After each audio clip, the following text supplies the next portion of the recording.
So with Storyfilter we do social content publishing.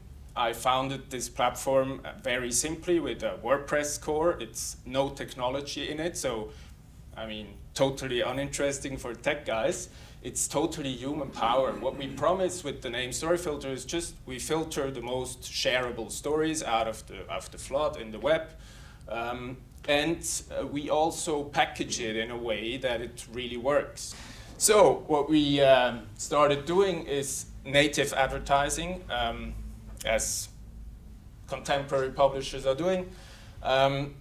We're actually offering our skills to companies, and our skill is to see what is a good story that might work on social. So what kind of stories do companies have to tell that are interesting? Or what do their creative agencies deliver, and how can we tell this story? Scope TV is one of my projects I'm working on since 2008. And to introduce Scope TV, I want to make aware of some main barriers in accessing cultural events, theater, dance, classic, operas, and all this kind of stage-based performing arts. Maybe you know it from yourself that sometimes, yes, you missed cultural events or you didn't get access to stage events because you haven't been aware of it, you didn't get any information, or you just haven't been able to attend an event. That means you haven't been physically able to be there at the place.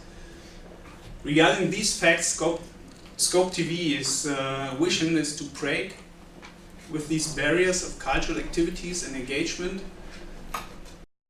We try to somehow identify the social and cultural context of a product.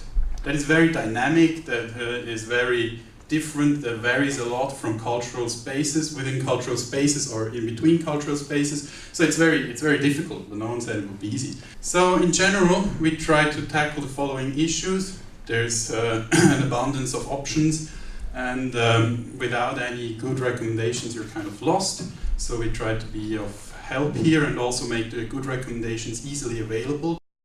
We no longer present this result of the algorithmic selection to the user, but instead we're presenting it to the curator. So we have a person, or 60 of them right now, who will be presented with this algorithmic selection of news.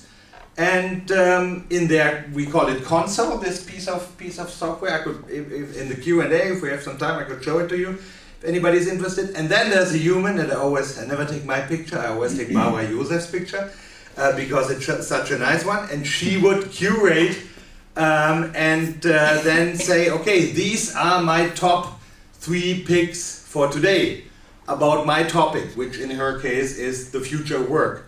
And we have 60 topics like that. And then from there it's pushed to our app and to many other channels. So it's pushed to the web, and we push it to Twitter, and we push it to Slack, if you're familiar with Slack, the instant messaging service that's all the hype in the Silicon Valley right now, and to Facebook of course, and to LinkedIn and whatnot. So we no longer consider ourselves an app startup, so to say, but really a platform where the content comes in, the curator decides what's best from their field, and then we push it to all the different channels.